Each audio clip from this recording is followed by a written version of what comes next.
বাবা মা বেঁচে থাকাকালীন ছেলে তার স্ত্রীকে হজে নিয়ে যাওয়া যাবে কি? আমি একজন বিবাহিত সরকারি চাকরিজীবী নারী। আমার মা জীবিত নাই এবং বাবা অসুস্থ, বিধায় স্বামী ও ছেলেকে নিয়ে বাবার বাড়িতে থেকে বাবাকে দেখাশোনা করতে হয়। স্বামী চাকরিজীবী এবং ছেলে শিক্ষার্থী। এখন আমার প্রশ্ন হচ্ছে, একজন মুসলিম নারী হিসাবে আমার বাবা চাকুরি, স্বামী অবলিক ছেলে, কার দায়িত্বকে প্রাধান্য দিতে হবে বা দায়িত্ব কর্মানুসার কি হবে এবং কিভাবে আমি আমার উপর তাদের হক ঠিক মতো আদায় করব? মেয়েরা বাপের বাড়ির জমি বিক্রয় করলে হজ করা কি ফরজ? জালিম স্বামী স্ত্রীকে তালাক না দিয়ে শারীরিক ও মানসিকভাবে নির্যাতন করে, সেক্ষেত্রে স্ত্রীর তালাক বৈধ কিনা? কোনো মহিলার স্বামী মারা গেলে তার স্ত্রীর কি কোনো বাধ্যতামূলক আমল আছে? কেউ নামাজ পড়লে তার সামনে দিয়ে আসা জায়েজ আছে কিনা? এরপরে প্রশ্ন হলো, আমার স্বামী অনেক মোবাইলে গেম খেলে, তাকে এই বিষয়ে না বললে শুনে না, অশান্তি করে অনেক, আপনি নসিহত করেন। ছোট বাচ্চার সামনে অনেক বাজে আচরণ করে। আমাদের সমাজে অনেক সিগারেট খোর আছেন যাদের সিগারেটের ধোঁয়ায় আমাদের বেশ কষ্ট হয়। এতে কি তারা গুনাহগার হচ্ছে না? কোনো ব্যক্তি খুন হলে ওই ব্যক্তির গোপনে থাকা ঋণ যদি পরিবার না জানে, তাহলে ওই ঋণের হুকুম কি হবে? এটা কি খুনির উপর বর্তাবে? যাকাত দিলে কি লাভ, না দিলে কি ক্ষতি? কোরআন মাজিদ আল্লাহর বাণী, যা অবশ্য পালনীয়। কোরআন মাজিদ কি পাঠ করার ক্ষেত্রে সর্বদা সুর করে পাঠ করা জরুরি? আমরা যদি কেউ ফাজলামি করে কাউকে কবুল বলি, তাহলে কি বিয়ে হয়ে যাবে? আমার 2 বছর বয়সী পুত্র সন্তান সারা রাত একটুও ঘুমায় না, খুব কান্নাকাটি করে। বাড়িতে সবাই অসুস্থ হয়ে পড়ছি না ঘুমিয়ে, এখন করণীয় কি? আমি একজন বেকার যুবক, অনার্স 2য় বর্ষে পড়ি। আমার মা আমাকে এখনই বিয়ে দিতে চায়, কিন্তু আমি নিজে উপার্জন অক্ষম না হয়ে সংসারে জড়াতে চাই না। এখন আমি কি করব? মানসিক চাপে আছি। মা বাবার অবাধ্য সন্তানদের জন্য মা বাবার করণীয় কি? সরকারি ব্যাংকে টাকা রেখে লাভ গ্রহণ করা যাবে কিনা? শ্বশুর বাড়ির লোক শিয়া ধর্ম পালন করে, আমি সে বাড়িতে বউ হয়ে এসেছি, কিন্তু আমার বাবা মা জানতো না যে তারা সে ধর্মের। এখন শ্বশুর বাড়ির লোকের সাথে আমার মেলে না। সংসারে শান্তি বজায় রাখার জন্য আমার এখন কি করা উচিত? ইভেন্ট ম্যানেজমেন্ট পেশা কি হালাল না হারাম? দয়া করে আমাদেরকে বুঝিয়ে বলবেন, কারণ সারা বাংলাদেশে এই ব্যবসায়ীদের সংখ্যা অনেক আছেন। বিশেষ দ্রষ্টব্য, এই মঞ্চে ফুলের ডেকোরেশনটাও আমার ইভেন্টে। ফরজ গোসল শেষে যদি শরীর থেকে বীর্য নির্গত হয়, তাহলে করণীয় কি? এরপরে প্রশ্ন হলো, আমার বোন গত 5 বছর হলো মারা গেছেন, এখন তার কবর গর্ত হয়ে গেছে। আমার বাবা ও ভাই তারা দায়িত্ব নিয়ে কবর ঠিক করছেন না। আমরা বোনেরা গিয়ে কি সেই কবর ঠিক করতে পারবো? আমাদের এলাকার দাগি চোর আছে, যাদের মাধ্যমে এলাকার মানুষ দীর্ঘদিন যাবৎ ক্ষতিগ্রস্ত হচ্ছে। সর্বনাশ, তাহলে মোবাইলের কথা তো আমি ঠিকই বলেছি। রাজনৈতিক ছত্রছায়া ও আইনের কঠোর প্রয়োগ না থাকায় তারা এই কাজ থেকে বিরত হচ্ছে না। সাধারণ মানুষ এক্ষেত্রে কিভাবে সমাধান করতে পারে? মাযহাব তো 4টাই সহিহ, তাহলে এক মাযহাবের অনুসারী ব্যক্তি অন্য মাযহাবের কোন মাসালা গ্রহণ করলে সহিহ হবে না কেন? যদি কেউ প্রথম রাকাতে ভুলবশত বা ইচ্ছাকৃত সূরা ফাতিহার পর সূরা নাস পড়ে ফেলে, তাহলে দ্বিতীয় রাকাতে তিনি কি করবেন? এরপরে প্রশ্ন হলো, যদি কোনো জিনিসে পা লাগে, তাহলে আমরা হাত মুখে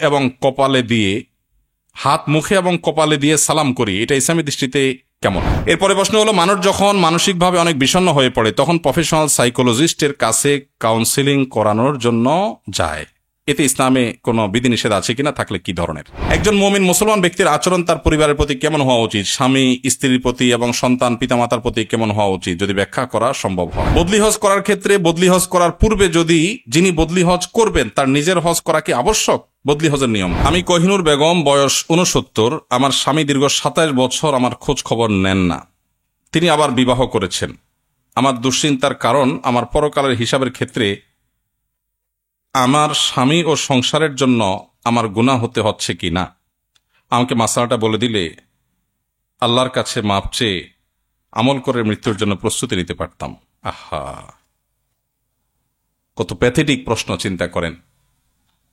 আমাদের এই দেশে আলহামদুলিল্লাহ এমন দিনদার বোন আছেন, এমন কোরআন এবং সুন্নাহর উপরে আমল করার জন্য পাগল পরা আল্লাহর বান্দারা আছেন, সংখ্যা খুব কম। তাদের দেখে প্রেরণা হয়, উৎসাহ হয় যে আল্লাহ তাআলার ভয় তাদের অন্তরে কত বেশি। চিন্তা করেন, এই ভদ্রমহিলার বর্ণনা অনুযায়ী তার স্বামী তার খোঁজ খবর নেন না কত বছর? 27 বছর। 27 বছর যে স্বামী ভরণ পোষণ দেয় না, খোঁজ খবর নেয় না, জুলুম করছে, আবার আরেকটা বিয়ে করে সে সেখানে তাকে নিয়ে ব্যস্ত। এখানে তার প্রথম স্ত্রীর প্রতি সে জুলুম করছে না করছে না? করছে। এরপরও তিনি চিন্তা করছেন যে তিনি জুলুম করছেন, তিনি আল্লাহর কাছে জবাবদিহি করবেন। আমি তো স্বামীর খেদমত করার, সেবা করার, স্বামীর হক আদায় করার সুযোগই পাচ্ছি না, কারণ তিনি কাছেই আসছেন না, যোগাযোগই করছেন না। তো আল্লাহর কাছে আমার কোনো দায় আছে কিনা? এটা কি বলে আল্লাহর ভয়?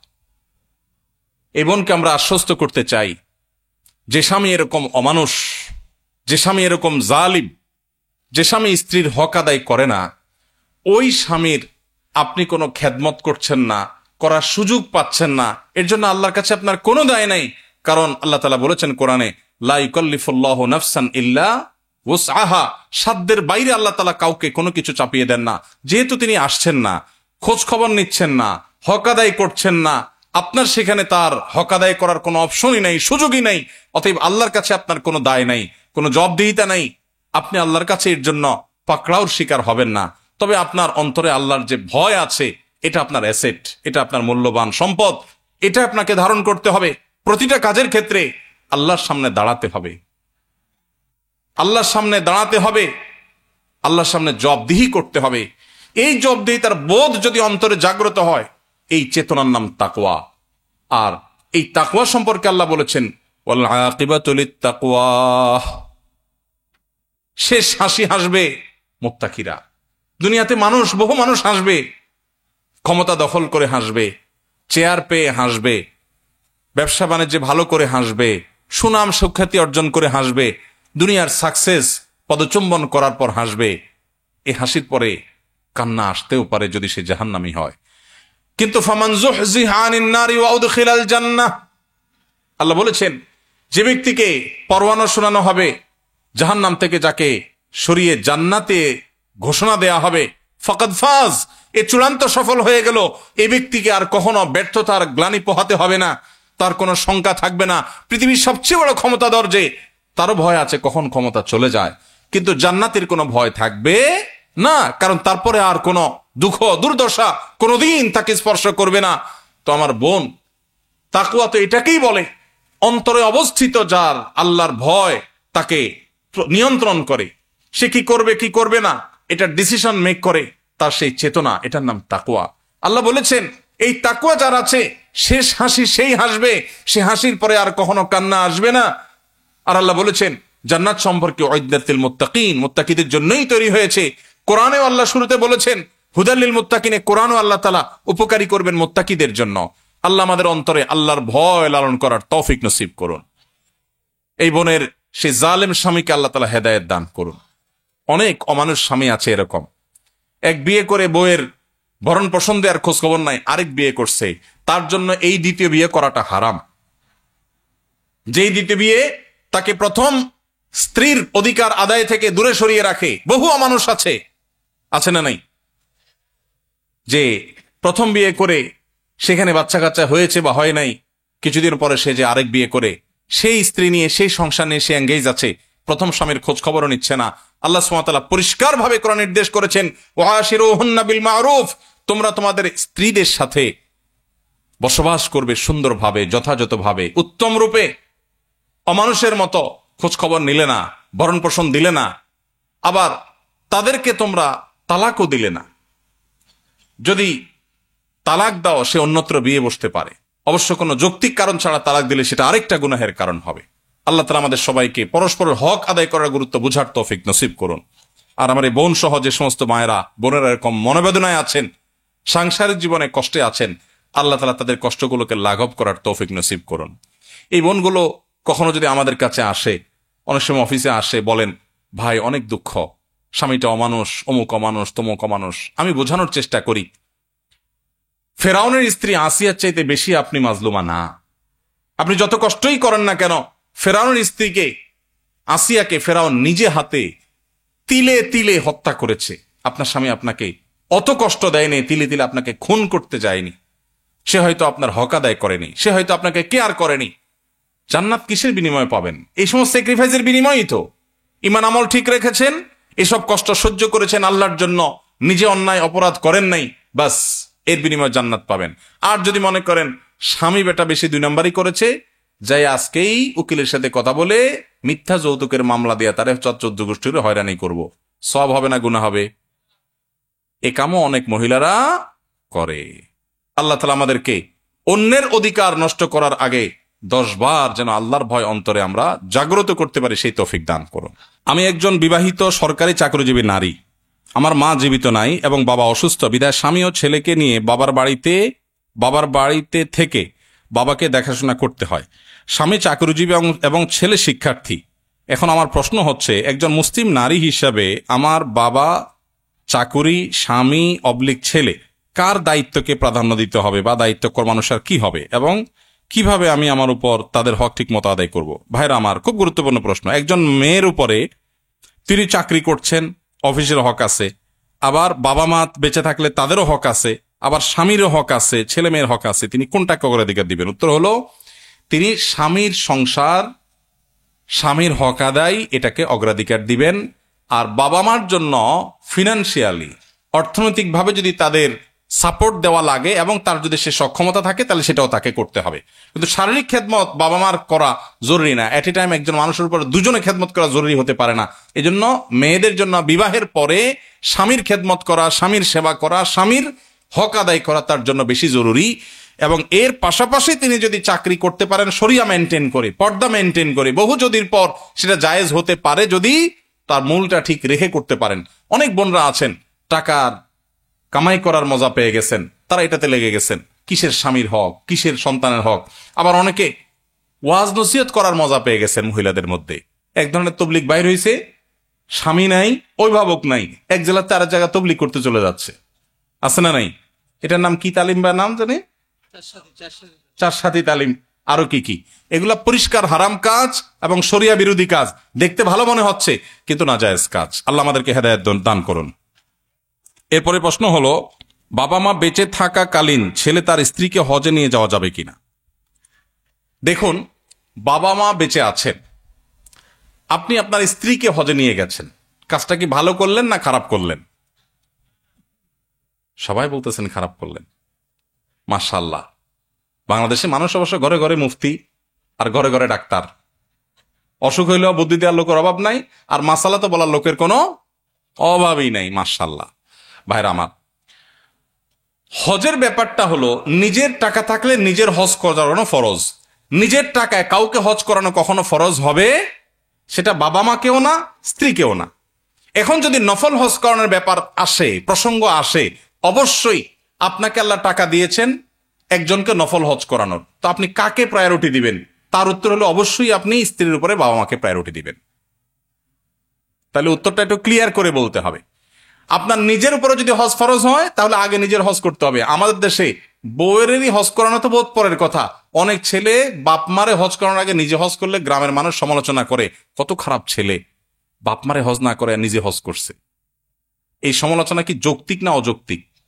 কেন অযৌক্তিক? কারণ হজ যার টাকা থাকে তার উপরে ফরজ হয়। ছেলের টাকা হয়েছে ছেলের উপরে ফরজ, বাপ মার টাকা নেয় তাদের উপরে ফরজ না। এটা রেসপেক্টের বিষয় না, এটা ফরজ আদায়ের বিষয়, অতএব ফরজ আদায় করতে হবে। কিন্তু ছেলেরাও অনেক সময় নিজে হজ করতে চায় না, বলে যে এত সকাল হজ করে ফেললে আরো তো জীবন বাকি রয়েছে, জোয়ান বয়সে হজ করে ফেললে শুনছি যে হজ করলে আর কোনো আকাম কুকাম করা যায় না, তো এত তাড়াতাড়ি হজ করে ফেললে কেমনে হবে, এখনো তো অনেক কিছু বাকি। আমি বলি, এখানে ওলামা ইকরাম আছেন, আমার ভুল হলে বলবেন, আমি কোরআন হাদিসে কোথাও কোনো ফেকার কিতাবে, মাসালার কিতাবে এটা পাই নাই যে হজ করলে আর কোনো আকাম করা যাবে না। এই কথা কোনো কিতাবে লেখা নেই। কে বলছে হজ করলে আকাম করা যাবে না? আকাম হজ করলেও করা যাবে না, হজ না করলেও করা যাবে না। ওইটার সাথে হজের কোনো সম্পর্ক নাই। আমাদের দেশ থেকে সব বুড়া মানুষ হজ করতে যায় আর সব হারাহারি করে, এদিকে হারায় ওইদিকে যায়। আপনি ইন্দোনেশিয়ান, মালয়েশিয়ান, অন্যান্য দেশ থেকে সব ইয়াং বয়সে হজ করতে যায়, ওরা হারায় না। আমাদের দেশে সব হারায়।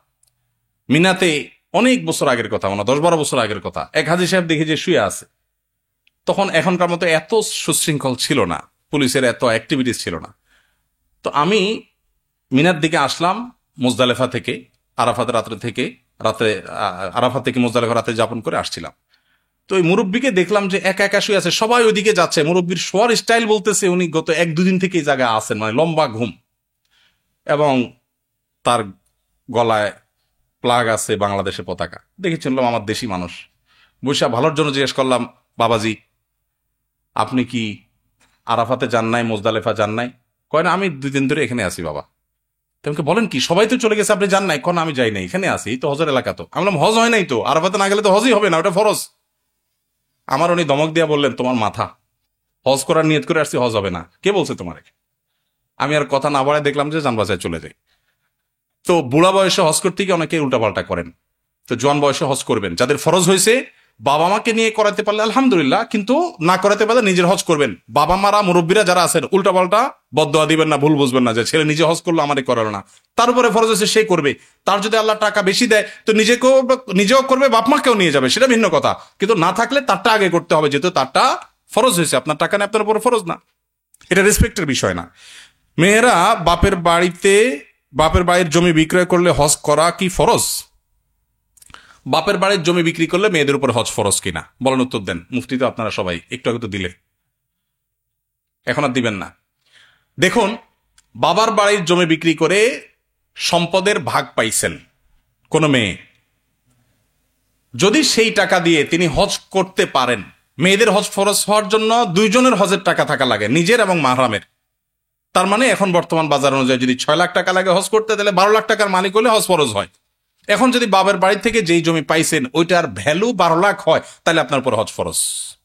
কথা কি বুঝাতে পারছি? এখন বলবেন জমি বিক্রি করে হজ করবে? হ্যাঁ, জমি বিক্রি করে হজ করবে ওই ব্যক্তি যে জমির ইনকামের উপরে ডিপেন্ডেন্ট না, যার জমির ফসল দিয়া তার 12 মাস চলে, সংসার চলে, তার জন্য জমি বিক্রি করে হজ করা ফরজ না। কিন্তু যার জমিটা ফসলি জমি না বা এটার উপর তিনি ডিপেন্ডেন্ট না, তাহলে সেক্ষেত্রে এটা বিক্রি করেও হজ করার মতো সামর্থ্য হলে তিনি হজ করবেন। অতএব কোন বোন, তিনি কি বাবার বাড়ির সম্পদ পেয়ে ধনী হয়েছেন, নাকি স্বামীর মোহর পেয়ে ধনী হয়েছেন, নাকি বিভিন্ন বন্ধু বান্ধব আত্মীয় স্বজনের গিফট পেয়ে ধনী হয়েছেন, ছেলেদের টাকা দিয়ে ধনী হয়েছেন, ডাজ নট ম্যাটার। দেখার বিষয় হলো হজ করার টাকা হয়েছে কিনা, হয়েছে তারপর হজ ফরজ। বোঝাতে পারছি? এরপরের প্রশ্ন, শ্বশুর বাড়ির লোক শিয়া ধর্ম পালন করে, আমি সে বাড়িতে বউ হয়ে এসেছি, কিন্তু আমার বাবা মা জানতো না যে তারা সে ধর্মের। এখন শ্বশুর বাড়ির লোকের সাথে আমার মেলে না, সংসারে শান্তি বজায় রাখার জন্য আমার এখন কি করা উচিত? শিয়াদের অনেকগুলো গ্রুপ আছে, গোষ্ঠী আছে। শিয়াদের কিছু গ্রুপ আছে, গোষ্ঠী আছে, তারা মুসলমানই না, ইসলামের গণ্ডি থেকেই খারেজ। তাদের সাথে বিবাহ হলেও সেই বিবাহ বাতিল, সঠিক নয়, বিধায় দ্রুততার সাথে এখান থেকে সরে যেতে হবে এবং অন্যত্র বিয়ের চিন্তা করতে হবে। আর যদি সে পর্যায়ে না হয়, গোমরাহ এবং বাতিল ফেরকা হিসাবে শিয়া চূড়ান্ত, কিন্তু ইমানের গণ্ডি থেকে খারিজ হয় নাই, শুধুমাত্র আবু বকর রাদিয়াল্লাহু তাআলার খেলাফত এর উপযুক্ত নাকি আলী রাদিয়াল্লাহু তাআলা উপযুক্ত, এই বিষয় নিয়ে মত পার্থক্য আছে আহলে সুন্নাহর সাথে। কোরআনের পারা সংখ্যা নিয়ে কোনো সন্দেহ নাই, আম্মা জান আয়েশার চরিত্র সম্পর্কে কোরআন সার্টিফিকেট দিয়েছে, সেটা নিয়ে সন্দেহ নাই। কোর ইমান যাওয়ার মতো যে জায়গাগুলো, সেরকম কোনো জায়গা ঝামেলা নাই। যেসব শিয়াদের, এরকম শিয়াদের সাথে বিয়ে হয়, তাইলে বিয়ে বাতিল হয়েছে বলা যাবে না, কিন্তু এখানে আপনার বনিবনা হচ্ছে না, হবে না, আপনার এবং ভবিষ্যৎ প্রজন্মের ইমান আকীদা নষ্ট হবে।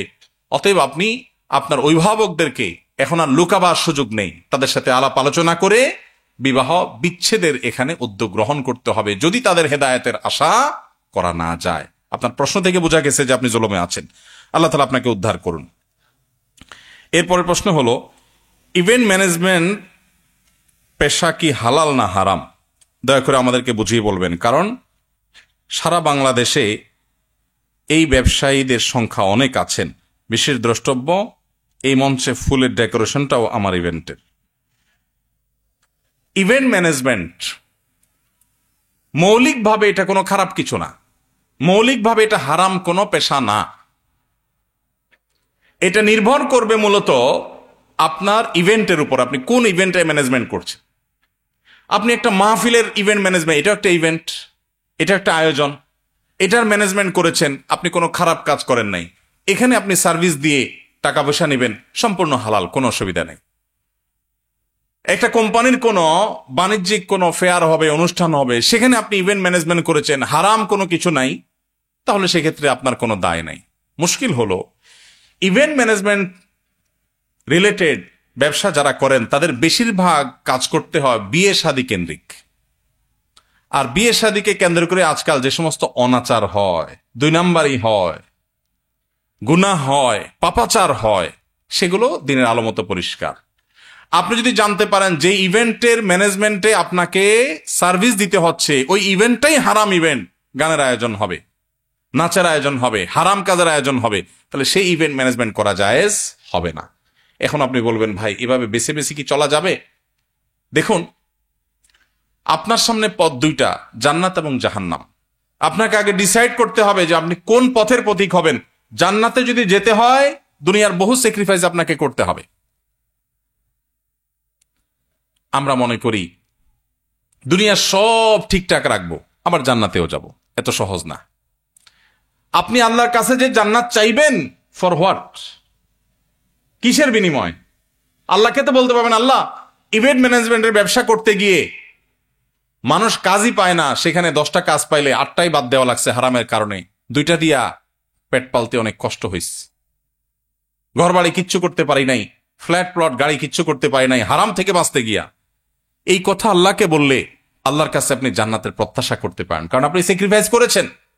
ভাইরা আমার, ওয়াদাকাত আলাইনাল আরদু বিমা রাহুবাত, আমাদের ইমানদারদের উপরে দুনিয়াটা এখন সংকীর্ণ হয়ে যাচ্ছে। কিয়ামত যত নিকটবর্তী হবে, হালাল উপার্জনের ওয়ে এবং উইন্ডোগুলো একটার পর একটা দেখবেন ক্লোজ হচ্ছে, যেদিকে যাবেন হারামের হাতছানি। এ সময় হালাল উপর টিকে থাকা কঠিন, কিন্তু সেই কঠিন কাজটা করাটাই হলো আমাদের সার্থকতা। আল্লাহ আমাদেরকে তৌফিক দান করুন। এরপরের প্রশ্ন হলো, ফরজ গোসল শেষে যদি শরীর থেকে বীর্য নির্গত হয় তাহলে করণীয় কি? যদি কারণ এরকম পরিস্থিতি তৈরি হয়, ফরজ গোসল করার পর আবারও বীর্য নির্গত হলো, তাহলে সেটা দেখতে হবে যে ফরজ গোসলের পর তিনি দীর্ঘ একটা বিরতি দিয়েছেন, পেশাব পায়খানা, ঘুমিয়েছেন, হাঁটাহাঁটি করেছেন, এর অনেক পরে গোসল করেছেন, এরও পরে যদি বের হয় তাহলে এর কারণে তার পুনরায় গোসল করতে হবে না। আর যদি ইমিডিয়েট চলে গেছেন, বিরতি দেন নাই, যেই গোসল করে ফেলছেন, গোসল করার পর আবার বের হয়েছে, তাহলে আপনাকে পুনরায় গোসল করতে হবে। কথা কি বুঝাইতে পারছি? এরপরে প্রশ্ন হলো, আমার বোন গত 5 বছর হলো মারা গেছেন, এখন তার কবর গর্ত হয়ে গেছে।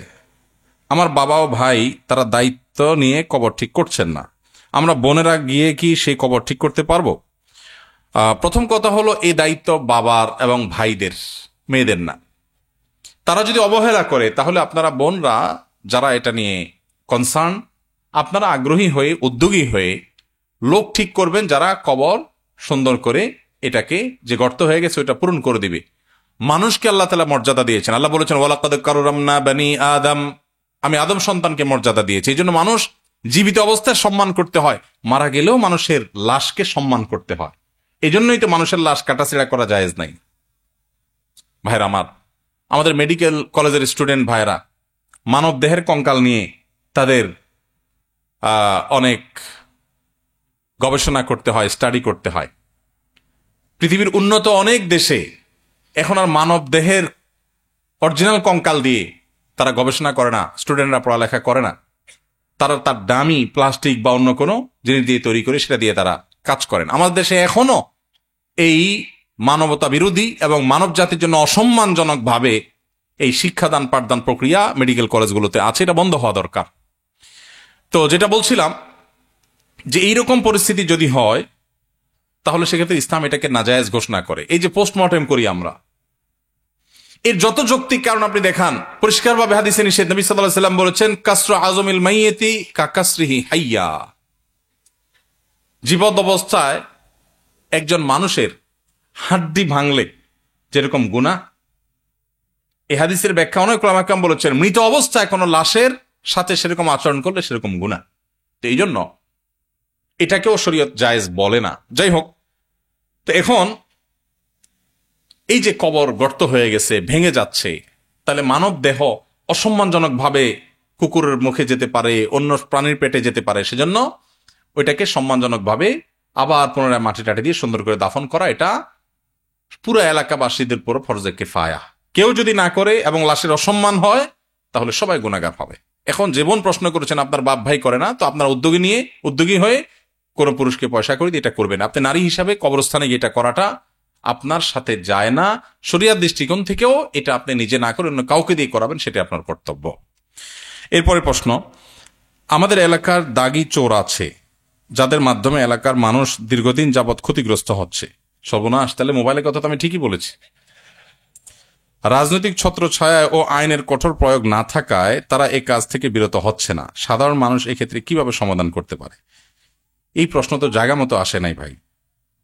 এটা কোনো প্রশাসনের ব্যক্তি, রাজনৈতিক নেতাকে দিলে উপযুক্ত হইতো। আমি তো ভাই শরিয়ার মানুষ, আমাকে মাসালা জিজ্ঞেস করলে ভালো হইতো। আমার যে বলতেন যে এই চোরের মাইর দেওয়া জায়েজ হবে কিনা, আমি সেটার উত্তর দিতে পারতাম। এখন কিভাবে আইন শৃঙ্খলার উন্নতি ঘটাবেন, এটা তো আমার সাবজেক্ট না ভাই। আমি এটা নিয়ে পড়াশোনা করি না, মানে এক্সপার্টিসও নাই, তো আমি কিভাবে বলবো? তবুও শুধু প্রশ্ন করেছেন যেহেতু, সেহেতু বলা যে আসলে এই যে একটা কথা প্রশ্নের মধ্যে উত্তর আছে, রাজনৈতিক ছত্র ছায়ায় এদেরকে অনেক সময় প্রশ্রয় দেওয়া হয়, আপনি নিজেই লিখেছেন।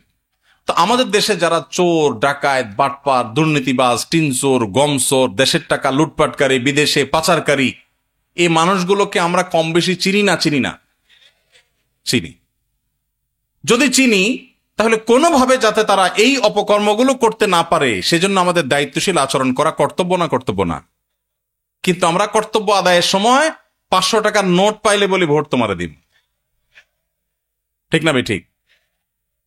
তো আপনি লাগাবেন তাল গাছ আর আমার কাছে চিঠি করে লেখা দিবেন, ভাই কিভাবে বেল পাবো? সম্ভব? আপনার এলাকায় কে চোর বাটপারদেরকে জায়গা দেয়, মাস্তান পালে, গুন্ডা পালে, মানুষ খুন করায়, এগুলো আপনারা জানেন না? যদি জানেন তাহলে সেক্ষেত্রে সেই অন্যায়কে সামান্য কিছু টাকা পায়া আপনি নিজে আবার সেই অন্যায়কারীকে অন্যায় করার সুযোগ দিচ্ছেন, ঠিক না ভাই? ঠিক। এই অনাচার বন্ধ করার জন্য আমাদের সবার শক্ত হাত করা যথেষ্ট। আমরা যদি শক্ত হই, আমরা যদি সবাই দায়িত্বশীল হই, আমরা যদি সবাই নিজে নীতিবান হই, তাহলে সমাজের চুরি, ডাকাতি, দুর্নীতি সব বন্ধ করা সম্ভব ইনশাআল্লাহ। এই দেশটা এটা শেষ হয়ে গেছে নানাভাবে। আমরা নিজেরা অবশ্য প্রশ্ন দেওয়ার ক্ষেত্রে বা অন্যের কাছ থেকে আশা করার ক্ষেত্রে, এক্সপেক্ট করার ক্ষেত্রে আমরা 3 মাইল লম্বা এক্সপেকটেশন করি, নিজের বেলায় নাই। আমি কিছু উদাহরণ দিলে বুঝবেন।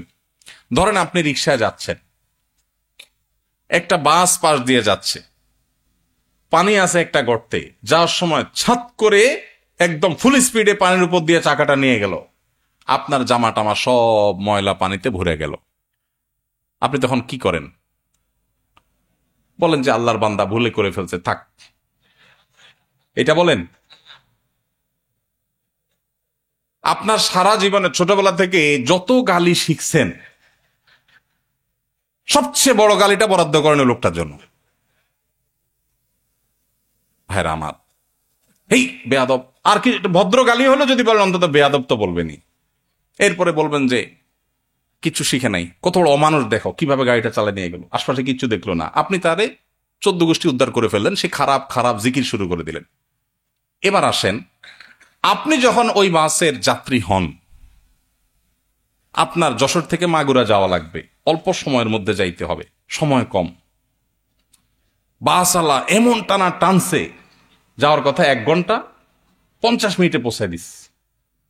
আপনি বাস থেকে নামার সময় ড্রাইভার সাহেবকে সাহস দিয়ে বলতেছেন, ভাই মাশাআল্লাহ মাশাআল্লাহ, আপনি একের ড্রাইভার ভাই।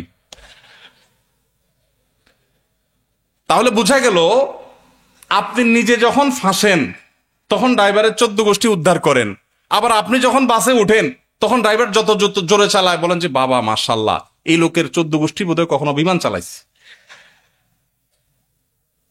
এটা কি ভণ্ডামি না? এটা কি দ্বিচারিতা না? আপনি যদি রাস্তায় উল্টাপাল্টা গাড়ি চালানোকে খারাপ মনে করেন, তো আপনার নিজের বেলা আসলেও সেটা মনে করতে হবে। আমরা বেশিরভাগ মানুষ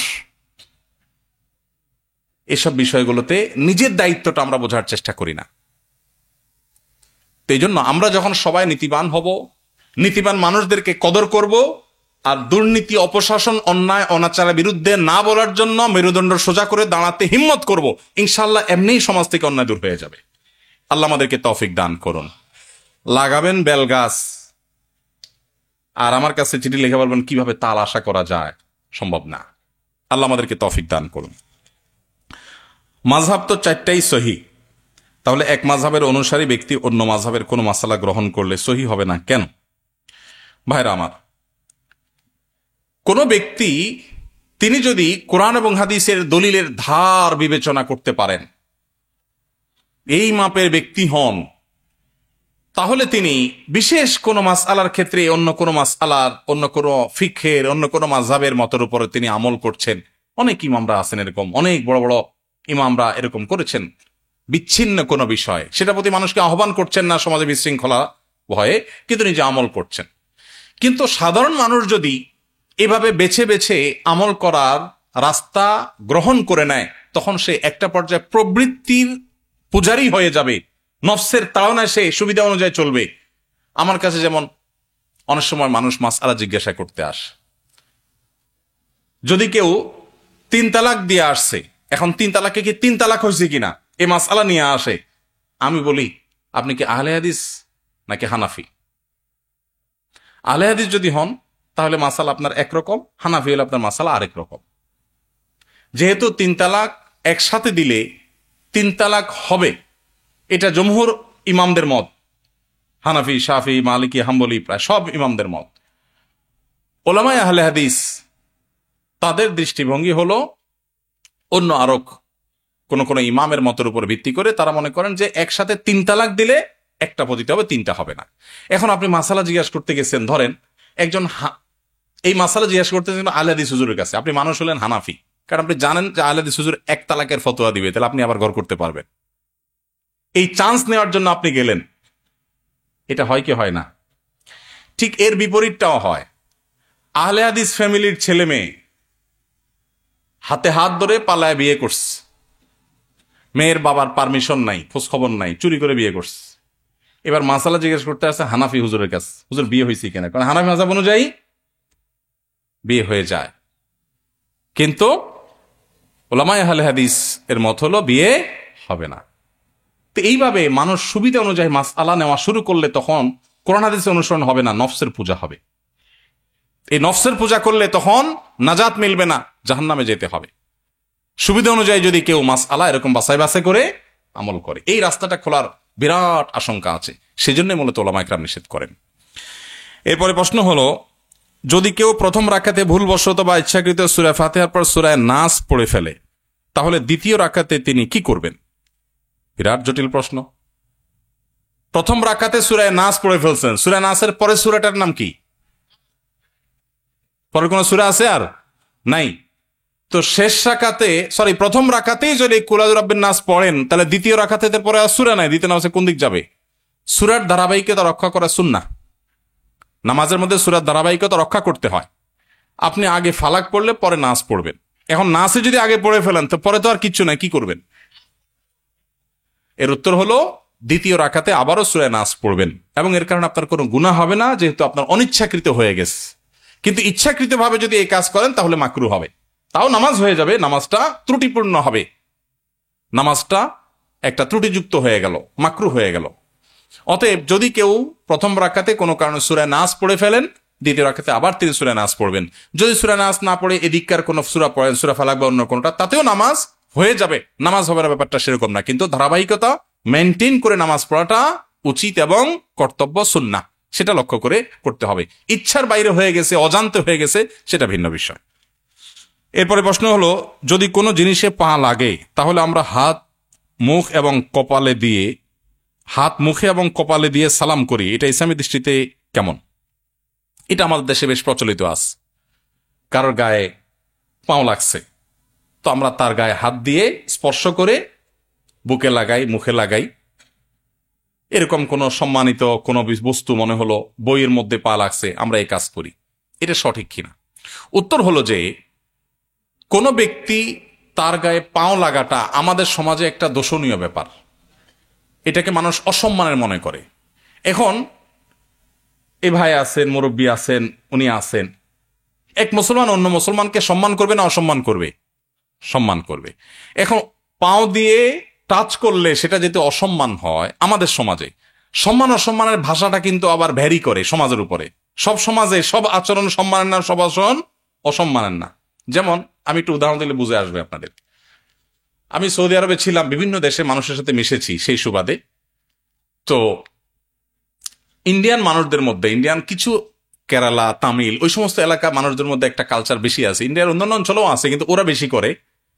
আপনি কোনো কিছু জিজ্ঞেস করেছেন বা সে হাঁ শুলক, সায় শুলক মাথা নাড়াবে। তো আমরা বাংলাদেশে মানুষ সাধারণত হাঁ বললে ভাই মাথা নাড়াই, তাই না? তারা হাঁ বলে মাথা নাড়া মানে দেখাবে কিভাবে, হাঁ এটা বোঝাবে কিভাবে, হ্যাঁ ভাই, হ্যাঁ হ্যাঁ, এমনভাবে মাথা নাড়াবে। আপনি যদি আগে কখনো না দেখেন, বলবেন ব্যাপার কি, হ্যাঁ এটাকে না কি না, আসলে সে কিন্তু হ্যাঁ বলছে। তো এই যে মানুষের ভাষা, এটা অঞ্চলভেদে পরিবর্তন হয়। একই ভাষা এক জায়গায় একটা মিন করে, আরেক জায়গায় আরেকটা মিন করে। আমি ফিলিপিনোদেরকে দেখেছি সৌদি আরবে, তাদের সাথে কাজ করেছি। আমার অফিস সহকর্মীও ছিলেন ফিলিপিনি ওলামা একরাম, দায়ীরা ছিলেন দাওয়া অফিসে সৌদি আরবে।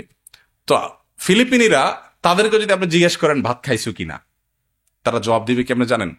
মুখে জবাব দেখান না দেখ, আচরণ। যেমন আমরা মাথা নাড়ে যদি জবাব দিই, তাহলে আমরা কি বলবো? হ্যাঁ খাইছি, এই টাইপের কিছু একটা বলবো, তাই না? মুখে না বললে মাথা নাড়লে। আর ওরা কি করে? চোখের উপর দিকে উঠায়। যেমন এই যে এরকম বলে।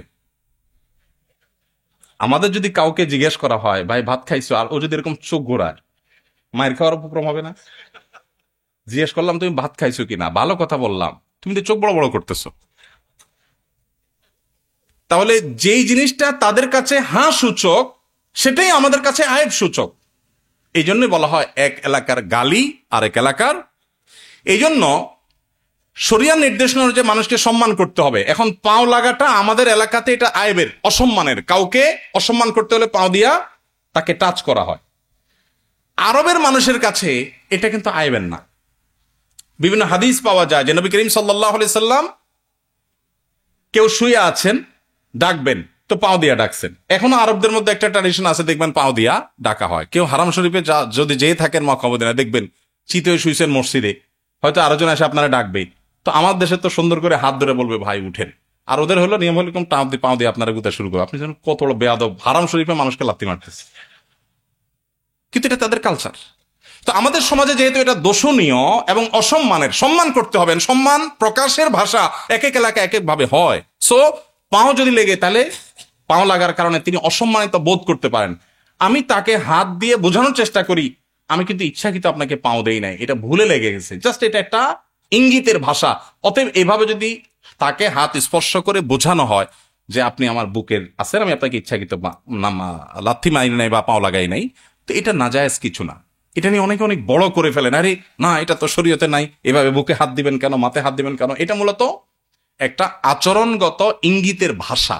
অতএব এভাবে যদি কেউ জানান দেন অসুবিধা নাই, কিন্তু এটাকে শরীয়ত মনে করবেন না, কোরআন হাদিস মনে করবেন। এটা জাস্ট আচরণের ভাষা। ওই যে চোখ উল্টায় জবাব দেয়, মাথা নাড়ায় জবাব দেয়, ওইটা ওই টাইপের একটা কাজ। বিধায় এটা করতে হবে এরকম কোনো জরুরি না। আপনি যে কোনো ভাবে যদি তাকে বুঝান যে ভাই সরি, মুখেও যদি বলেন ভাই সরি লেগে গেছে, আমি ইচ্ছাকৃত পাও দেইনি, বাস দ্যাটস এনাফ, যথেষ্ট। বোঝাতে পারছি? এরপরে প্রশ্ন হলো, মানুষ যখন মানসিকভাবে অনেক বিষণ্ণ হয়ে পড়ে, তখন প্রফেশনাল সাইকোলজিস্টের কাছে কাউন্সিলিং করানোর জন্য যায়। এতে ইসলামে কোনো বিধিনিষেধ আছে কিনা, থাকলে কি ধরনের? ভাইরা আমার, ঘরে ঘরে মানুষের মধ্যে ডিপ্রেশন এটা ঝেঁকে বসছে। আপনারা জানেন পশ্চিমা পৃথিবীতে, ইউরোপ আমেরিকাতে, পৃথিবীর উন্নত দেশগুলোতে ডিপ্রেশন, বিষণ্ণতা, এটা বাচ্চাদেরকে পর্যন্ত গ্রাস করছে। ঘরে ঘরে মানুষ আত্মহত্যা করছে, ঘরে ঘরে মানুষ শেষ হয়ে যাচ্ছে। এই অবস্থা থেকে উত্তরণের জন্য কাউন্সিলিং এর এই ব্যবস্থা করা শরীয়ত দৃষ্টিকোণ থেকে নিষিদ্ধ কিছু না। কিন্তু সাধারণত কাউন্সিলর, সাইকিয়াট্রিস্ট যারা হয়, সাইকিয়াট্রিস্ট বা সাইকোলজিস্ট, এদের বেশিরভাগই দেখা যায় সেকুলার পদ্ধতিতে মানুষকে তাদের সাইকোলজিক্যাল ট্রিটমেন্ট করে। এখানে অবশ্য আমাদের তরুণরা যদি সাইকোলজি নিয়ে পড়াশোনা করেন, তার যদি সাইকিয়াট্রিস্ট হন, তাহলে সেক্ষেত্রে সেটা উম্মার জন্য বড় একটা খেদমতের কাজ হবে। কারণ ঘরে ঘরে এখন ডিপ্রেশন শুরু হয়ে গেছে, এটা বড় কাজ, এটা করতে পারেন। তো যদি সাধারণ সাইকিয়াট্রিস্টের কাছে যান, এটা নাজায়েজ কোনো বিষয় না। সে ভুলভাল কিছু বললে সেটা গ্রহণ করবেন না, বাস এটুকু মাথায় রাখবেন। একজন মুমিন মুসলমান ব্যক্তির আচরণ তার পরিবারের প্রতি কেমন হওয়া উচিত, স্বামী স্ত্রীর প্রতি এবং সন্তান পিতামাতার প্রতি কেমন হওয়া উচিত, যদি ব্যাখ্যা করা সম্ভব হয়। এটা তো 2 ঘন্টার ওয়াজ, সম্ভব না। বদলি হজ করার ক্ষেত্রে বদলি হজ করার পূর্বে যদি যিনি বদলি হজ করবেন তার নিজের হজ করা কি আবশ্যক? বদলি হজের নিয়ম কি? অবশ্যই আবশ্যক। আপনি যদি কারোর বদলি হজ করতে চান, টাকা তার, আপনি হজ করবেন, তাহলে আপনার নিজের হজ আগে করতে হবে। নবী সাল্লাল্লাহু আলাইহি সাল্লামের সময় এক ব্যক্তি হজ করছেন এবং তিনি তালবিয়া এহরাম বাঁধার সময় নিয়ত করছেন, আল্লাহ আমার ভাই সুবরুমার তরফ থেকে আমি এহরাম বাঁধছি। তখন নবী সাল্লাল্লাহু আলাইহি সাল্লাম বলেছেন, তুমি নিজে কি নিজের হজ করেছো? তখন বলেছেন, না ইয়া রাসূলুল্লাহ, আমি তো নিজের হজ করি নাই, আমার ভাই সুবরুমার হজ করতে আসছি, বদলি হজ। তখন নবীজি বলেছেন, তুমি আগে নিজের হজ করো, এরপরে সুবরুমার তরফ থেকে হজ করবা। এখান থেকে বোঝা যায় বদলি হজ করতে হলে আগে নিজের হজ করা লাগবে। কেউ নামাজ পড়লে তার সামনে দিয়ে আসা জায়েজ আছে কিনা? কেউ নামাজ পড়ছে, তার সামনে ক্রস করা জায়েজ নাই, কিন্তু সামনে বসা আছেন বরাবর, আস্তে করে ডানে বা বামে নেমে গেলেন, এটা জায়েজ আছে। দুইটা কিন্তু দুই জিনিস। অনেকে পিছনে করে নামাজ পড়তেছে, বেচারা একটু লম্বা কেরাতে পড়তেছে, সুন্দর করে নামাজ পড়তেছে, বারবার পিছনের দিকে তাকা, চোখ বড় বড় করে, পারলে কই মাছের মাথা চাবায়। কই মাছের মাথা চাবানো বুঝছেন? মানে এরকম করতেছে, মাসালা জানে না। আপনি যদি কোনো নামাজির সামনে বরাবর বসে থাকেন, তাহলে ডানে বা বামে আপনি সরে যেতে পারেন। এটাকে বলা হয় নুজুল, সরে যাওয়া, এটা জায়েজ আছে। মুরুর হলো না জায়েজ। মান মাররা বাইনা ইয়াদাইল মুসাল্লি, হাদিসের ভাষ্য। মুরুর মানে হলো ক্রস, অতিক্রম, এক পাশ থেকে আরেক পাশে যাওয়া, এটা না জায়েজ। সামনে বসে আছেন, সরে গেছেন, এটা না জায়েজ না।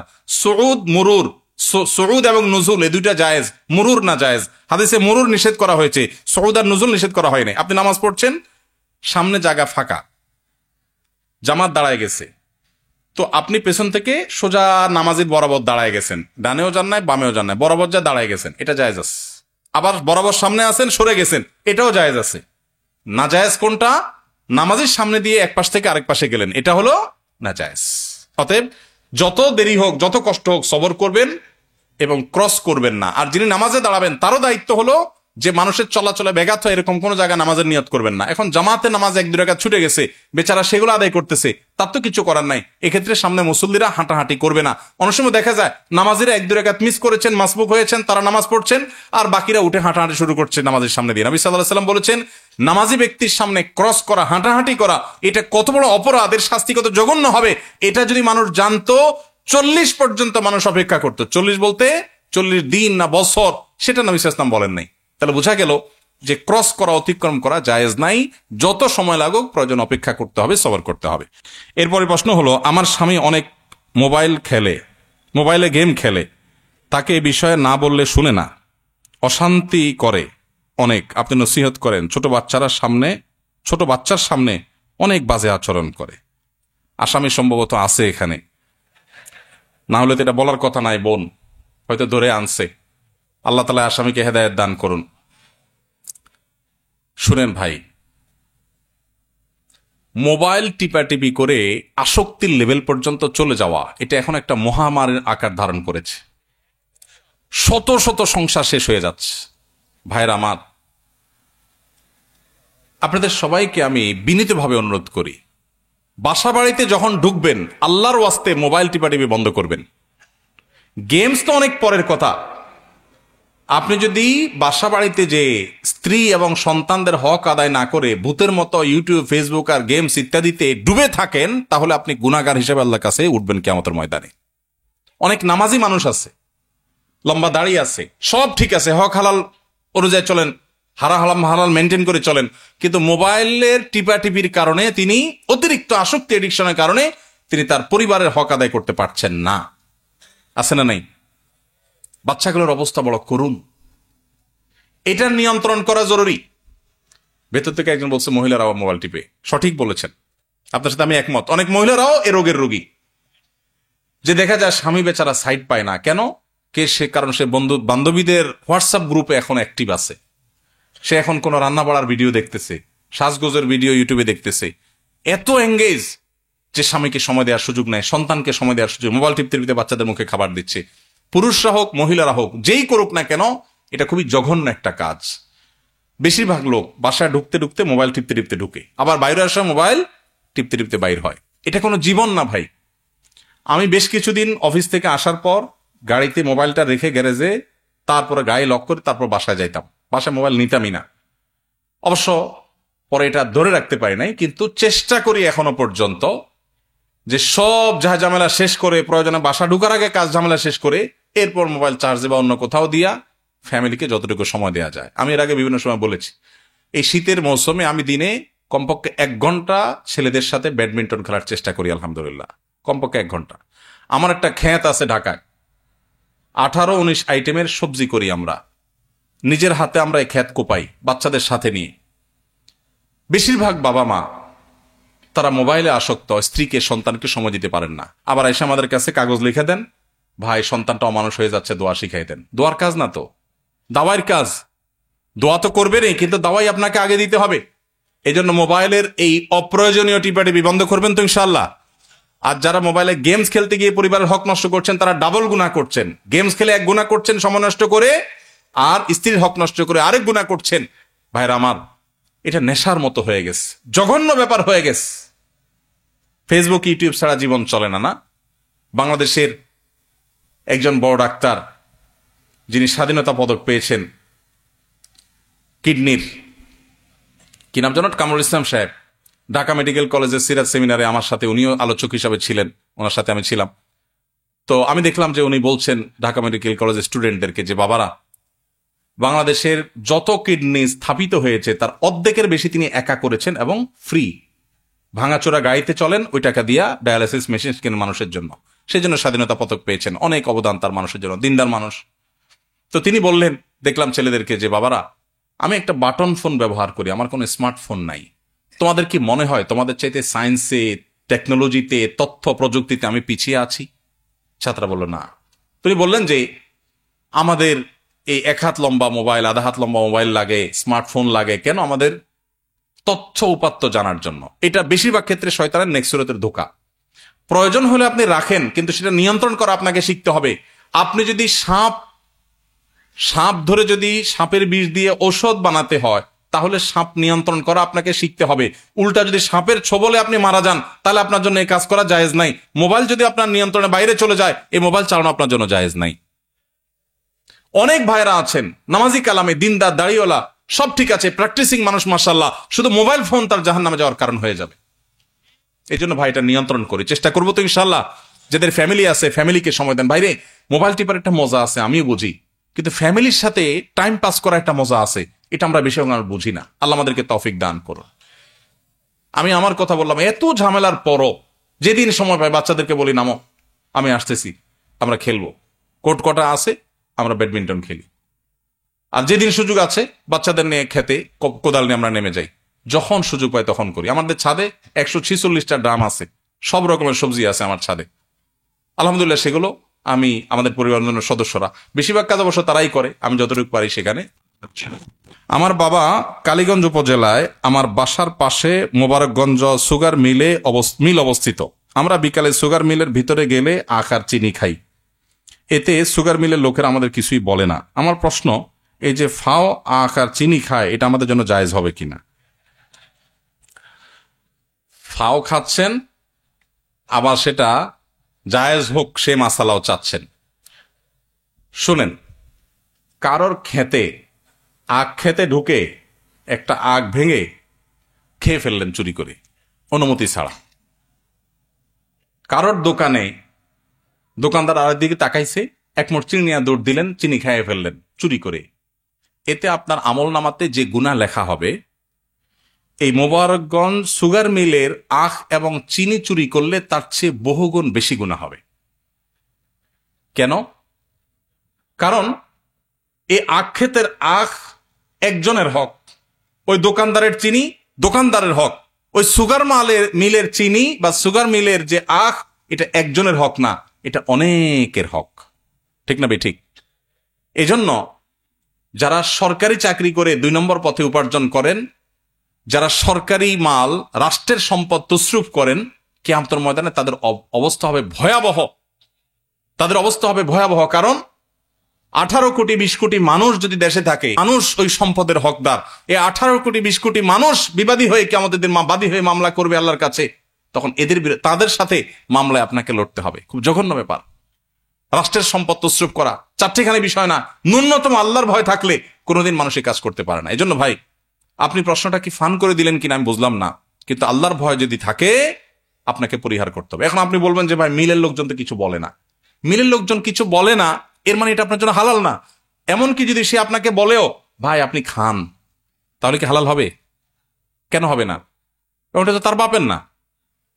আমি একবার যাচ্ছি ব্রাহ্মণবাড়িয়ার দিকে, কোন একটা নদী পার হব, তো ফেরিতে গাড়ি উঠছে, ছোট্ট একটা নদীতে, ফেরিও ছোট। তো ফেরির ওই গাড়িগুলোর রশিদ যিনি কাটেন, উনি এসে গাড়িতে যখন আমাকে বসা দেখছেন, বলছে হ্যাঁ হুজুর হুজুর আপনার টাকা লাগবে না, টাকা লাগবে না। আমি বললাম ভাই খুব খুশি হলাম, মাশাআল্লাহ আপনি আমার টাকা নিবেন না, তো আপনি রশিদটা কেটে রশিদটা আমার দিয়ে দেন, আপনার পকেট থেকে টাকা দিবেন, আপনি আমার ভক্ত, খুশি হয়েছেন, আমিও খুশি হই। আপনি ফেরির ভাড়াটা দিয়া রশিদটা আমাকে দিয়ে দেন, কারণ এই ফেরির মালিক তো আপনি না, আপনাকে ভাড়া কালেকশন করতে দেওয়া হয়েছে, আপনি আপনার পছন্দের হুজুর দেখা তাতে ভাড়া নিলেন না, মালিক কি আপনাকে অনুমতি দিচ্ছে?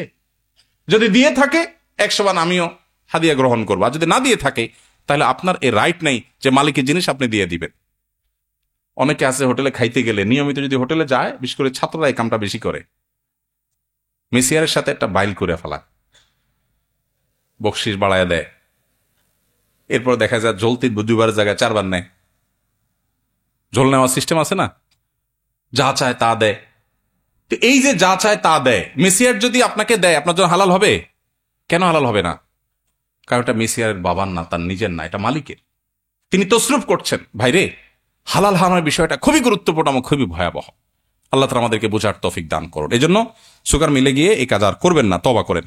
আমাদের সমাজে অনেক সিগারেট খোর আছেন যাদের সিগারেটের ধোঁয়ায় আমাদের বেশ কষ্ট হয়। এতে কি তারা গুনাহগার হচ্ছে না? গুনাহগার হচ্ছে না মানে অনেক বড় গুনাহগার হচ্ছে, জঘন্য অপরাধ হচ্ছে। অনেক লোক এটা যে অপরাধ এটা জানেই না। সিগারেট খেয়ে ধোঁয়া টানতে টানতে বলে, ভাই জানেন না, আমার এই জীবনে কোনোদিন কারোর ক্ষতি করিনি। ছাড়তেছে কি? সিগারেটের ধোঁয়া। আর মুখে বলতেছে কি? জানেন ভাই, জীবনে কারোর কোনো ক্ষতি করি নাই আমি। স্টিল সে ক্ষতি করতেছে ধোঁয়া দিয়া। তো ক্ষতি কাকে বলে এটা অনেকে বোঝে না। ধূমপান করা এটা এমন একটা অপরাধ যেটা কারণে নিজেও গুনাহগার হচ্ছে। আল্লাহ বলেছেন আল্লাহ তুলকু বিয়াইদিকুম ইলা তাহলুকা, নিজেদেরকে ধ্বংসের দিকে ঠেলে দিও না। যত ক্যান্সার হয় ঘরে ঘরে এখন বাংলাদেশে ক্যান্সার, এই ক্যান্সারের সবচেয়ে বেশি বড় কারণ হলো এই ধূমপান। এখান থেকে ক্যান্সার, তামাক থেকে ক্যান্সার সবচাইতে বেশি হয়। আমার বাবা ক্যান্সারে মারা গেছে, যার কারণে ক্যান্সার নিয়ে আমার একটু বিশেষ আগ্রহ আছে। আমি একটু পড়াশোনা করছি, বিভিন্ন ডাক্তারদের কাছে সহযোগিতা চেয়েছি। আমার লক্ষ্য আছে যে দেশে মানুষকে ওয়াজ মাহফিলের ফিল্ডে বা মিডিয়াতে বিভিন্নভাবে স্বাস্থ্য সম্পর্কে সচেতন করা। ঘরে ঘরে আমরা ক্যান্সার হওয়ার মতো কাজ করে বসছি, এর ভিতরে ধূমপান সবচেয়ে বড়। এই জন্য যারা এই কাজটা করছেন তারা নিজেকে নিজে ধ্বংস করছেন। আত্মহত্যাকের জন্য অপরাধ ঠিক একইভাবে ধূমপান করা অপরাধ, কারণ এর মাধ্যমে আপনি নিজেকে ধ্বংস করছেন, স্লো পয়জনিং করছেন। এবং একই সাথে আপনার ধূমপান করার ধোঁয়া যেটা লিখছেন, এর মাধ্যমে পরিবেশকে, আশপাশের মানুষকে আপনি কষ্ট দিচ্ছেন, আপনি ডাবল গুনাহগার হচ্ছেন। এই জন্য যারা এই কাজ করছেন, এই বদভ্যাস, এই কুঅভ্যাস ছেড়ে দিবেন। ধূমপানকারীদের মাথা আশেপাশে যারা এটাতে বদভ্যাসে আক্রান্ত, তাদের আশপাশে দাঁড়ানোর মতো অবস্থা থাকে না। নর্দমা থেকে যে দুর্গন্ধ বের হয় মাঝে মধ্যে উৎকট, আমার তো মনে হয় যারা ধূমপান করে এদের মুখের দুর্গন্ধটা তার চাইতেও বেশি। ঠিক ঠিক বলছেন, অনেকে আছেন এখানেও।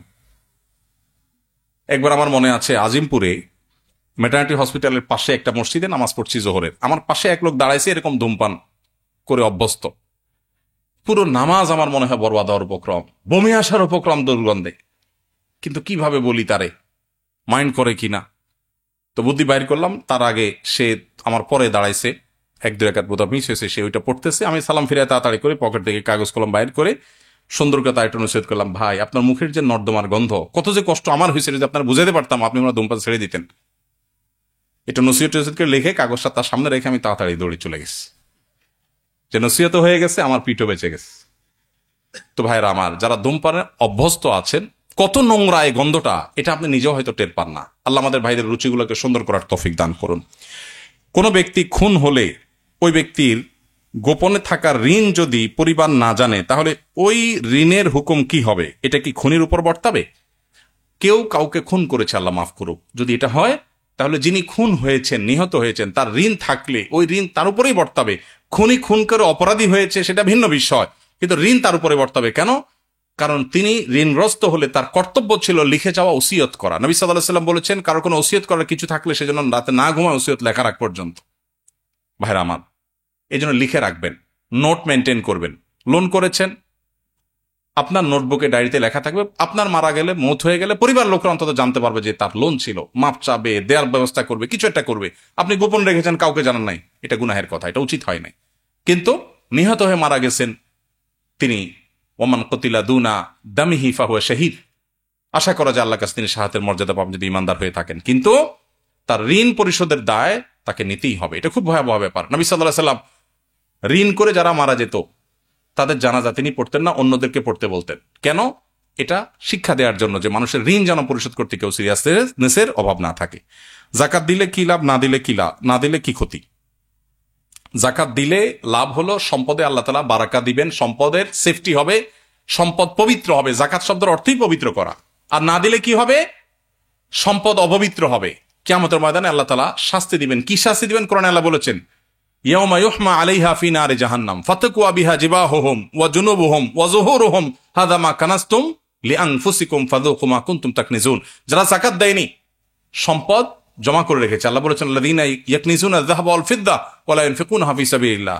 যারা সম্পদ সঞ্চয় করে রেখেছে, কুকিগত করে রেখেছে, আল্লাহর রাস্তায় দান করে নাই, এদের এই সম্পদকে কিয়ামতের ময়দানে আল্লাহ তাআলা জাহান্নামের আগুনে লোহা বানিয়ে এগুলোকে পাতের মতো, লোহার মতো পাতের মতো উত্তপ্ত করে এটা দিয়ে তার শরীরের ললাটে, কপালে, 2-500 দেশে, পিঠে তাকে ছেক দেওয়া হবে এবং বলা হবে দুনিয়াতে যে সম্পদের মায়া করে জাকাত দেওয়া নেয় সে সবাই মনে করে এখন তার স্বাদ ভোগ করো। আল্লাহ তাআলা আমাদেরকে হেফাজত থাকার তৌফিক দান করুন। এই জন্য ভাই, এই বিষয়ে আমাদের খুব বেশি আল্লাহকে ভয় করতে হবে, জাকাত দিতে হবে। বেশিরভাগ লোক হিসাব করে জাকাত দেন নাই। জাকাত দিতে কিন্তু বেশি টাকা লাগে না, মাত্র 595 গ্রাম রূপার মালিক হলে জাকাত হয়। 595 গ্রামের রূপার এই মুহূর্তের বাজার দর কত আমি জানি না, তবে আনুমানিক 70 থেকে 80,000 প্লাস মাইনাস এর কাছাকাছি। তো এই টাকা 1 বছর থাকলে জাকাত ফরজ হয়। অনেক রিকশাওয়ালা ভাই আছেন এই টাকা জমায় ফেলছেন এবং জমানো আছে, তাদের উপর জাকাত ফরজ। হিসাব করলে বেশিরভাগ মানুষের উপর জাকাত ফরজ হয়ে যায়। এই জন্য জাকাত দিতে হবে। কোরআন মাজিদ আল্লাহর বাণী, যা অবশ্য পালনীয়। কোরআন মাজিদ কি পাঠ করার ক্ষেত্রে সর্বদা সুর করে পাঠ করা জরুরি? কোরআনে কারিমের তেলাওয়াতে সুন্দর কণ্ঠে তেলাওয়াত করা জরুরি। নবী সাল্লাল্লাহু আলাইহি সাল্লাম বলেছেন, মাল্লাম ইয়াতাগান্না বিল কুরআন লাইসা মিন্না মাল্লাম ইয়াতাগান্না বিল কুরআন। যে ব্যক্তি কোরআনকে সুন্দর কণ্ঠে পাঠ করে না, করার চেষ্টা করে না, সে আমার উম্মত না। তিনি আরেক হাদিসে বলেছেন, যায়িনুল কুরআন বিআসওয়াতিকুম, তোমরা কোরআনকে তোমাদের কণ্ঠ দিয়ে সুন্দর করো। এজন্য যার যতটা সৌন্দর্য আছে কণ্ঠে, তিনি তা দিয়ে সুন্দর করার চেষ্টা করবেন। জরুরি না সবাইকে সর্বোচ্চ কণ্ঠে সুন্দর কণ্ঠে তেলাওয়াত করতে হবে, আপনার যতটুকু আছে ততটুকু দিয়ে তেলাওয়াত করার চেষ্টা করবেন। তবে সুন্দর কণ্ঠে তেলাওয়াত করা এটা কোরআনে নির্দেশিত। কারো কণ্ঠে সৌন্দর্য নাই, অসুবিধা নাই, তার যা আছে তা দিয়ে তেলাওয়াত করবেন, চেষ্টাটা অন্তত করবেন, এটা সুন্নাহ। যে ক্ষেত্রে জালিম স্বামী স্ত্রীকে তালাক না দিয়ে শারীরিক ও মানসিকভাবে নির্যাতন করে, সেক্ষেত্রে স্ত্রীর তালাক বৈধ কিনা? তালাক যদি অর্পিত তালাকের পাওয়ার নেওয়া থাকে, কাবিননামার সম্ভবত 17 নম্বর কলাম ফিল আপ করা থাকে যদি, তাহলে স্ত্রী অর্পিত তালাক নিতে পারেন। আর যদি সেটা নেওয়া নাও থাকে, আর এদিকে স্বামী জুলুম করে, তালাকের হাত ক্ষমতা স্ত্রীর হাতে নাই, তাহলে স্বামী এই স্ত্রীকে আজীবন স্বামীর জুলুম সহ্য করতে ইসলাম বলে না, বরং তিনি আদালতে মামলা দায়ের করবেন এবং বিচারিকভাবে আদালতের মাধ্যমে বিবাহ ভঙ্গের উদ্যোগ নেবেন। আদালত যদি না থাকে, সেই সুযোগ যদি না থাকে, তাহলে এলাকার মান্যগণ্য ওলামা একরাম বসে এই বিবাহ ভাঙার উদ্যোগ নেবেন। যদি স্বামীকে জুলুম থেকে কোনোভাবে নিবৃত করা না যায়, স্ত্রীকে বাঁচাতে বিবাহ বিচ্ছেদের ফসখের উদ্যোগ আদালত নিবে। আদালত না থাকলে আদালতের স্থলাভিষিক্ত যেটা সেটা হবে। আমার দেশে আলহামদুলিল্লাহ আদালত থেকে এটা পারপাস সার্ভ হয়। বিধায় যদি স্বামী তালাকও না দেয়, আবার স্ত্রীর হাতে তালাকে তাহজের পাওয়ারও না থাকে, এদিকে জুলুম করতেই থাকে, স্ত্রী সারা জীবন জুলুম সহ্য করবে তা না, বিহিত করতে পারবে। তবে এই বিষয়গুলো ভ্যারি করে অবস্থার উপরে। এই জন্য আমরা কোনো দক্ষ আলিম, কোনো ফকিহ, কোনো মুফতির কাছে গিয়ে তারপরে এগুলোর উত্তর, ইন্ডিভিজুয়াল উত্তর জানার চেষ্টা করবো। তালাকের মাসালা ক্ষেত্রে আমরা মূলনীতি বলি, ইন্ডিভিজুয়াল কোনো কেস বলি না। আমার এই কথা বলে শুনেই আপনি উদ্যোগ নেবেন না, আপনার অবস্থাকে কোনো মুফতির কাছে গিয়ে, আদালতে গিয়ে খুলে বলবেন, তারপরে সমাধান করবেন। তালাকের মাসালার উত্তর কখনো এই শর্ট প্রশ্নোত্তর আনসার থেকে নিবেন না, মূলনীতিটা জানতে পারেন। আমি শুধু মূলনীতিটা বলার চেষ্টা করলাম। কোনো মহিলার স্বামী মারা গেলে তার স্ত্রীর কি কোনো বাধ্যতামূলক আমল আছে? কোনো নারীর স্বামী মারা গেলে, স্বামী পরিত্যক্তা হলে তাকে ইদ্যত পালন করতে হয়। ইদ্যত হলো 4 মাস 10 দিন পর্যন্ত তিনি কোথাও বিবাহ বন্ধনে আবদ্ধ হবেন না। নাম্বার 2, যেই বাড়িতে থাকা অবস্থায় স্বামী মারা গেছে, সুযোগ থাকলে সে বাড়িতে 4 মাস 10 দিন অবস্থান করবেন। বাড়িতে থাকার মানে ঘরের ভিতর ঢুকে থাকা না, ওই বাড়ির চৌহদ্দির মধ্যে থাকবেন। অন্য কোথাও যেতে হলে একান্ত প্রয়োজন হলে ডাক্তার দেখানোর জন্য যেতে হয়েছে, অসুস্থ হয়েছেন, যেতে পারবেন। এছাড়া তিনি বের হবেন না, ওখানে থাকবেন। এটা তার শোক পালনের অংশ। এবং এই 4 মাস 10 দিন ওই জায়গায় যদি থাকা অসম্ভব হয়, তাহলে যেখানে থাকা নিরাপদ হবে সেই জায়গা গিয়ে 4 মাস 10 দিন বা বাকি দিনগুলো তিনি পুরা করবেন। বাহিরে যাবেন না একান্ত প্রয়োজন ছাড়া। নাম্বার 3, সাজগোজ করবেন না। সাজগোজ করা বলতে অতিরিক্ত সাজগোজ।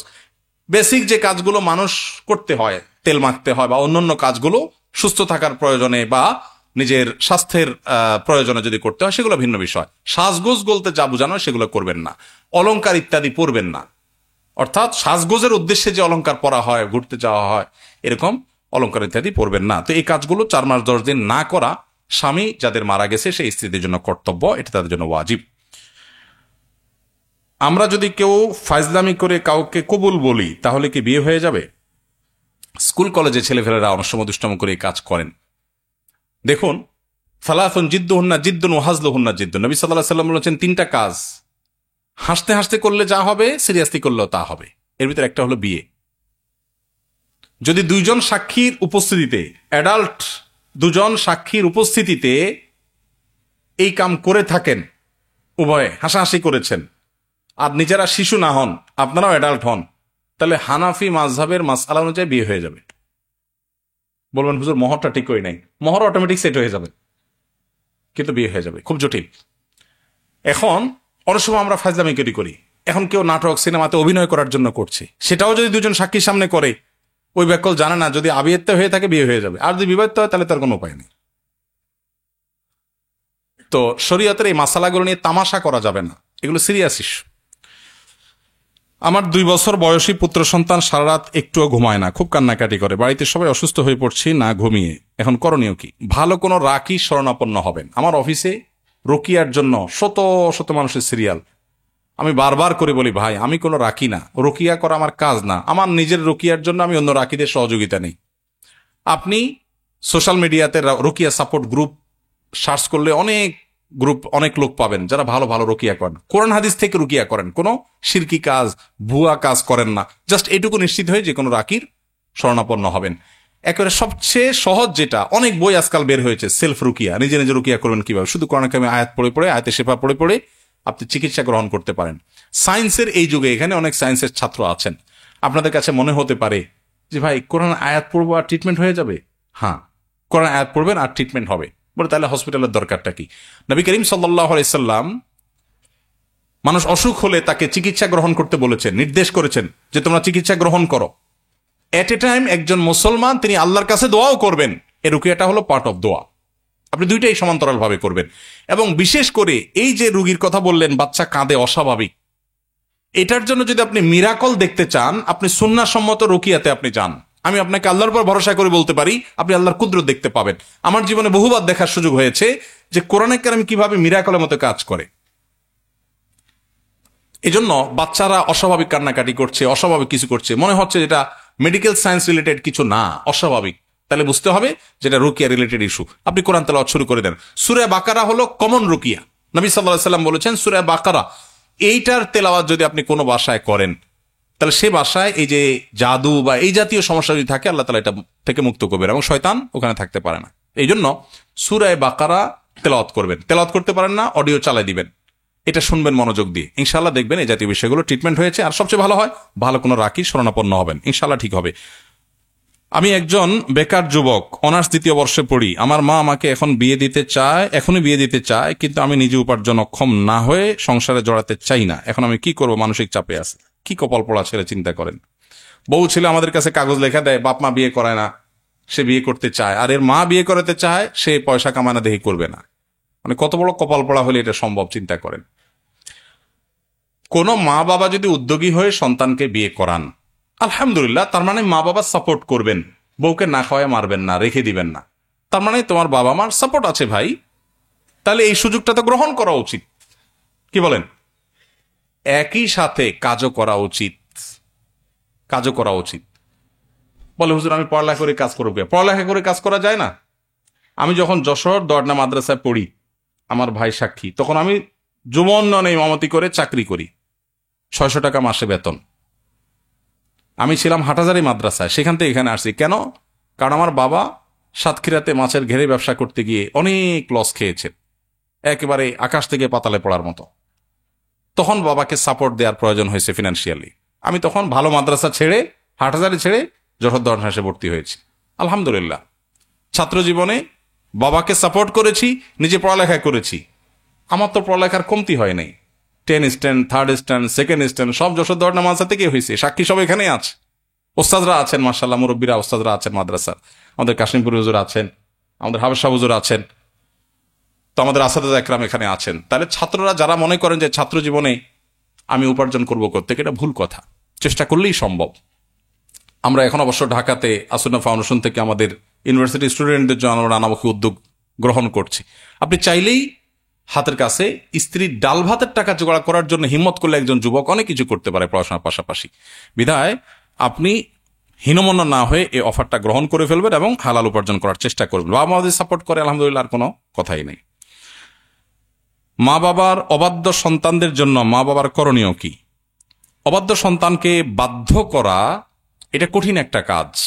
দোয়া করবেন, চেষ্টা করবেন। ভালো কিছু বই আছে, সমকালীন প্রকাশনী থেকে একটা বই ছাপাইছে, মা মা মা বাবা। এই বইটার শরীর সম্পাদন আমি করেছিলাম। অসম্ভব ভালো একটা বই। আমার কাছে প্রচুর বই থাকে, এই বইটা আমি কিনি সব সময় গিফট করার জন্য যুবকদেরকে। তো এই ছেলে মেয়েদেরকে যদি এই বইগুলো পড়ানো যায় তাহলে এটা খুব ভালো একটা মোটিভেশন হয়। এই বই থেকে আল্লাহর ভয় দেখানো যেতে পারে, সভ্য ভালো বাবা মার প্রতি সদাচরণকারী সন্তানদের সাথে সন্তান উঠা বসার সুযোগ করা যেতে পারে। পশ্চিমা সংস্কৃতি আমাদের সন্তানদের বেয়াদব করে দিয়েছে, আমাদের ইসলামী শিক্ষা, মোরাল শিক্ষার অভাব আমাদেরকে শেষ করে দিয়েছে। তো ওই জায়গাটাতে ফোকাস দিতে হবে এবং আল্লাহর কাছে চোখের পানি ফেলতে হবে। আর সবচেয়ে বড় কাজ হলো মা বাবা বাচ্চাকে শৈশব থেকে আদব লেহাজ শিখাইতে হবে। আপনি যদি আপনার বাবার জুতার উপরে পাড়া দিতে ভয় পান, লজ্জাবোধ করেন, আপনার সন্তান আপনার জুতা দেখে আপনাকে দেখে সম্মান করবে। আপনি যদি আপনার বাবার জুতাটা সোজা করে দেন, আপনার সন্তান আপনার জুতার উপরে পাড়া দিতে চিন্তা করবে 10 বার। এগুলো শেখাইতে হয় আগে ভাগে শিখান নাই, অমানুষ হয়ে গেছে। এখন সুযোগ শেষ হয়ে যায় নাই। দোয়া করেন, চেষ্টা করেন, আর আল্লাহ তাআলার কাছে চোখের পানি ফেলতে থাকেন। আল্লাহ চাইলে হেদায়েত দিতেও পারেন। সরকারি ব্যাংকে টাকা রেখে লাভ গ্রহণ করা যাবে কিনা? সরকারি আর বেসরকারি বলে কোনো কথা নাই। সুদী ব্যাংকে টাকা রেখে তার লাভ গ্রহণ করতে পারবেন না, সেটা হারাম হবে। আর সুদী ব্যাংক যদি না হয়, ইসলামী ব্যাংকিং হয়, তাহলে সন্দেহপূর্ণ হয়, সেক্ষেত্রেও লভ্যাংশটা নিজে ভোগ না করে দান করে দেওয়াটাই হলো তাকওয়ার দাবি এবং সন্দেহের ঊর্ধ্বে ওঠার জন্য সেটা সবচাইতে এহতিয়াত এবং সতর্কতা। আমি পার্সোনালি সেটা করি, যে টাকা রাখতেই যেতে হয় ব্যাংকে, প্রফিটটা না খেয়ে দান করে দিলাম কোনো গরিব দুঃখীকে, এটা হলো সন্দেহের ঊর্ধ্বে ওঠার জন্য করবেন। জাযাকুমুল্লাহ খাইর। আল্লাহ তাআলা আমাদেরকে যে কথাগুলো শুনলাম জানলাম সবাইকে আমল করার তৌফিক দান করুন।